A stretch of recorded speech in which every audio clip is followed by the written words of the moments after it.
SaaS, abonnement, revenu récurrent.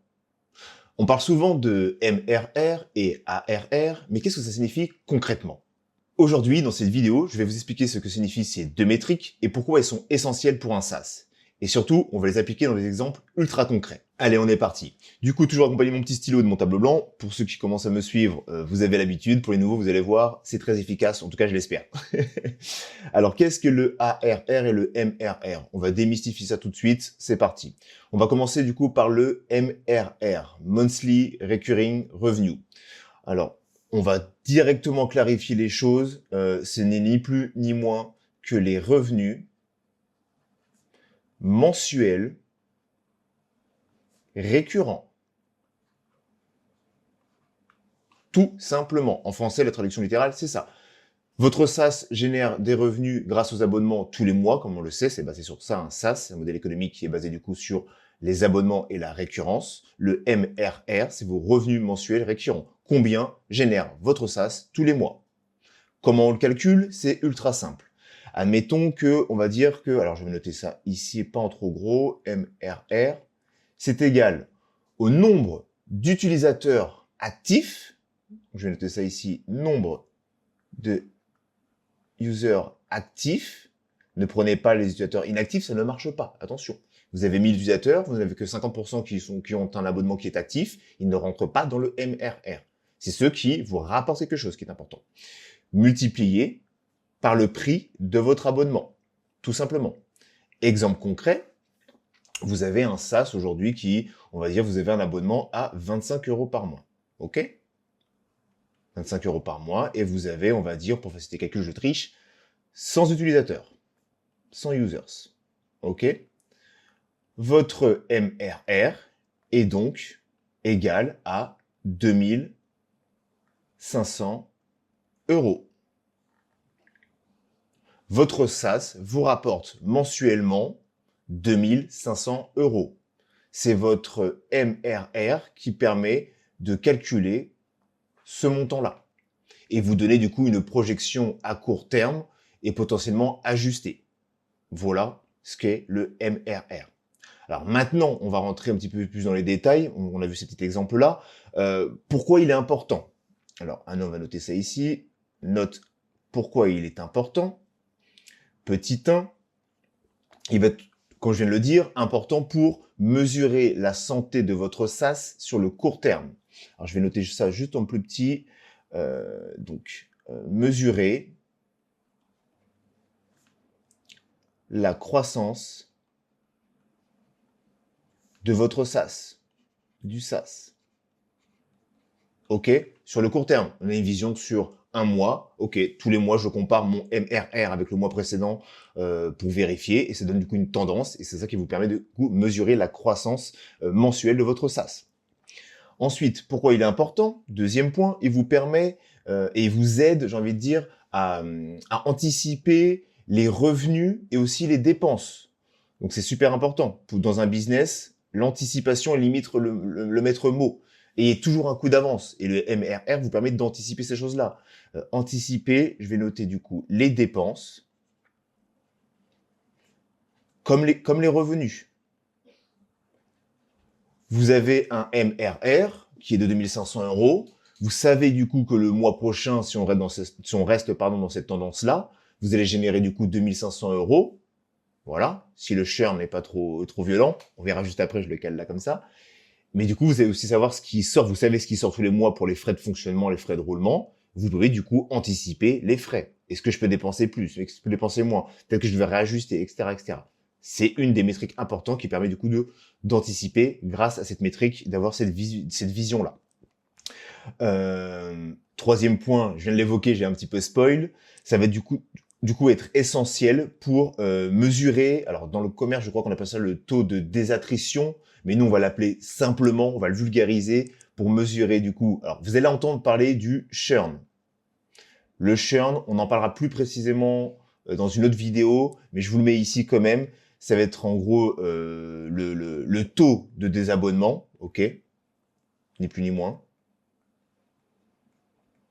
Taux de désabonnement et savoir un peu le mesurer. Parce que si vous avez un revenu, un MRR, au mois de mars, je dis n'importe quoi, qui est à 2500 euros, qui est à 2500, et que le mois d'avril, vous tombez à un MRR de 2000, c'est forcément, il n'y a pas de secret, qu'il y a des gens qui se sont désabonnés. Et grâce à cette mesure-là, cette métrique-là, du coup, je peux calculer, je peux voir en tout cas, la métrique nous dit, OK, j'ai fait moins le mois d'avril que le mois de mars, c'est que j'ai des utilisateurs qui sont partis, forcément, parce qu'ils étaient abonnés, c'est qu'ils n'ont pas poursuivi l'abonnement. Et du coup, on verra encore une fois, je le place ici, mais on l'en verra, le churn, on va en reparler. Mais du coup, cette métrique-là va permettre de mesurer notamment cette autre métrique-là qui est important et du coup pouvoir réajuster, pivoter ou creuser ou anticiper dans du marketing, bref, savoir pourquoi l'utilisateur ne reste pas. Parce que peut-être que la feature ou la fonctionnalité lui sert pas finalement sur le long terme, il a utilisé son produit mais finalement il n'y a rien d'autre comme feature qui le maintient. On fera une vidéo dédiée tellement que c'est complet et complexe, mais voilà un peu à quoi sert aussi cette métrique en 3 points principaux selon moi. Ok, on est ok là-dessus normalement. À présent, on va enchaîner du coup avec le ARR. Et vous allez voir, maintenant qu'on a vu le MRR, c'est encore plus enfantin. Je vais vous décaler ça ici. Qu'est-ce que le ARR? Annual Recurring Revenue. Vous l'avez bien compris, je pense que maintenant c'est devenu clair, c'est ni plus ni moins que les revenus annuels récurrents. Hop, récurrent. Point barre. Ce qui veut dire qu'en fin de compte, c'est la mesure de la santé de votre SaaS sur une année complète, sur 12 mois. On va aller un petit peu plus loin. Comment on va le calculer? D'ailleurs, on va faire dans le même ordre, sinon on va vous perdre. Comment on le calcule? Ah là, c'est encore plus simple qu'avant. Finalement, mon ARR, on vient de le voir, c'est mon MRR, du coup, le mensuel, multiplié par 12. Fin du débat. Donc, mon MRR, on reprend l'exemple précédent, est de 2500. Ok, donc tous les mois, vous générez 2500 euros. Cette fois-ci, je vais multiplier 2500 par 12, le nombre de mois dans l'année, si on est sur la même planète en tout cas. On a du coup un ARR qui va être à 30 000 euros.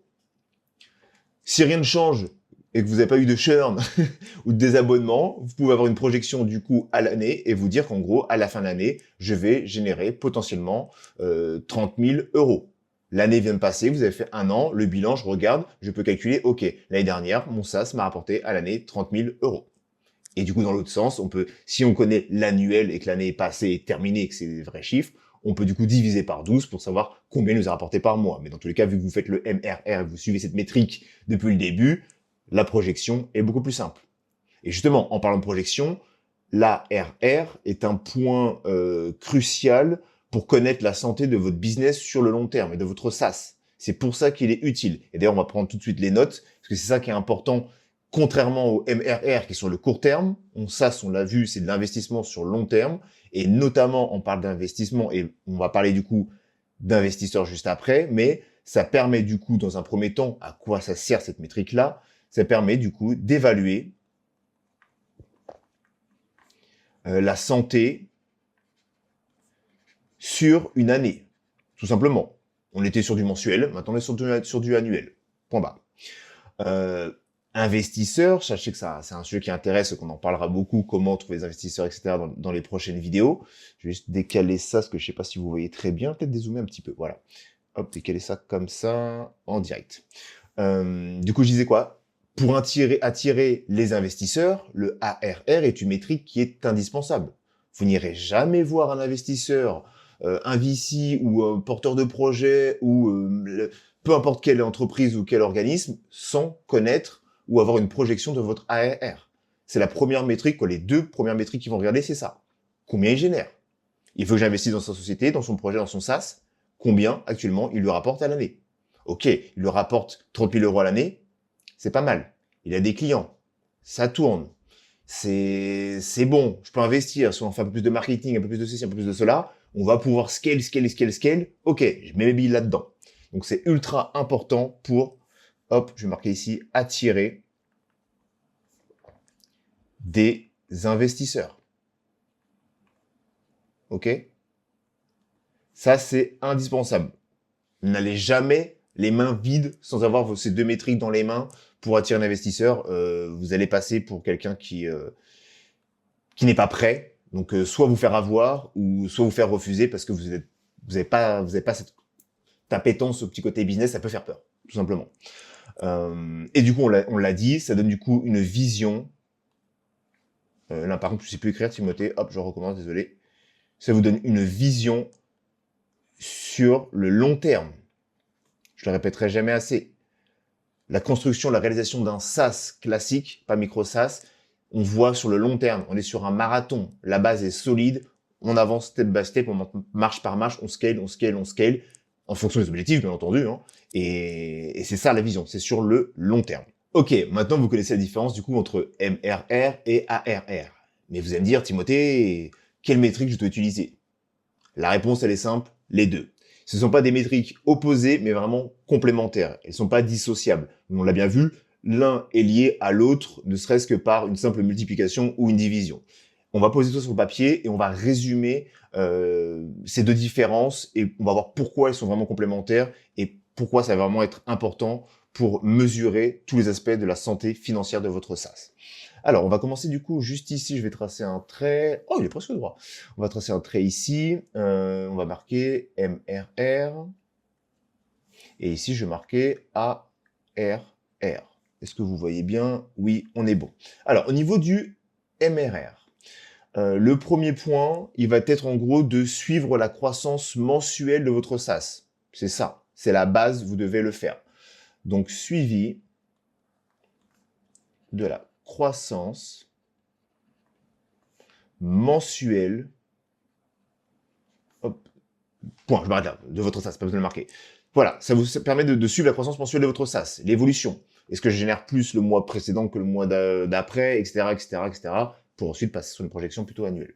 Le deuxième point, ça va être du coup d'ajuster. Parce qu'en fonction de la croissance et de l'évolution, qu'elle soit positive ou négative, on va pouvoir ajuster, pivoter, aussi bien sur le marketing que sur l'acquisition ou tout ce qu'on peut imaginer. Mais on va pouvoir ajuster notre stratégie en fonction de cette métrique-là.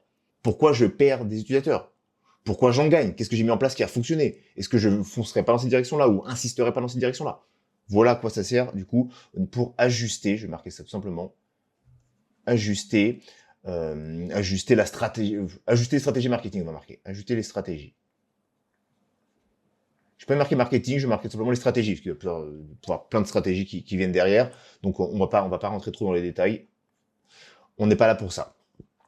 Troisième point, au niveau du court terme toujours, ça va vous permettre du coup de prendre des décisions rapides sur votre SaaS, sur le prix des abonnements, sur plein de choses, et c'est grâce à ça que vous allez pouvoir le calculer.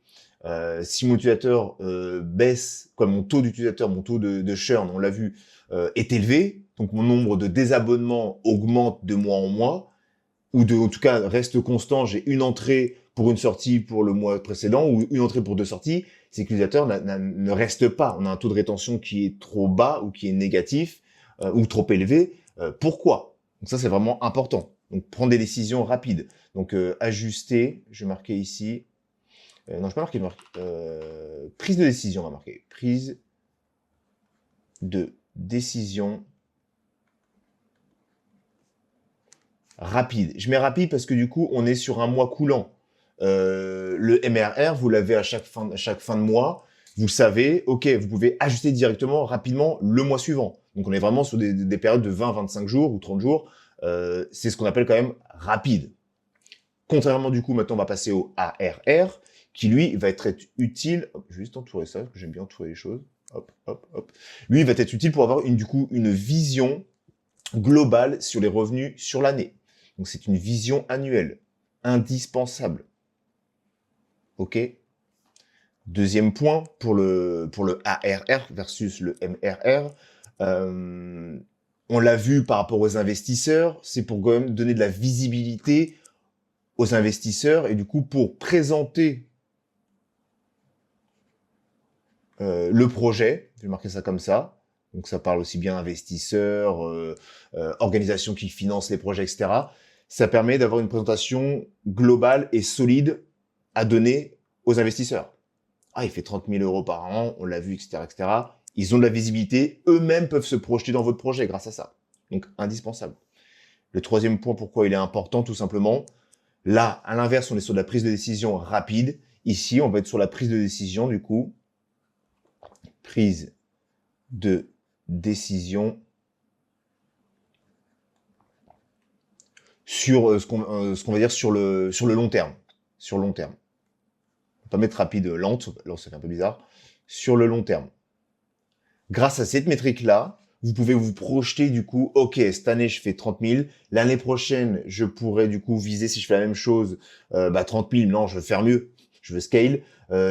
J'imagine que j'ai bien envie de me projeter pour du 45 000, on va augmenter un petit peu. Qu'est-ce que je vais mettre en place pour atteindre cet objectif-là? Voilà à quoi vous sert le ARR. Du coup, en conclusion, le MRR et le ARR, ce sont deux métriques qu'on l'a vu qui sont indissociables. La première, MRR, va vous permettre du coup de gérer votre opérationnel au quotidien, tandis que le ARR va vous donner une vision sur le long terme et une prise de décision sur le long terme, tout simplement. Voilà, à présent, vous savez exactement ce que signifie MRR et ARR et pourquoi ils sont essentiels pour votre SaaS. Mais dites-moi en commentaire, quelle métrique vous utilisez le plus? Normalement, ils sont censés utiliser les deux, vu que tu leur as dit juste avant. On va voir ça. À plus tard.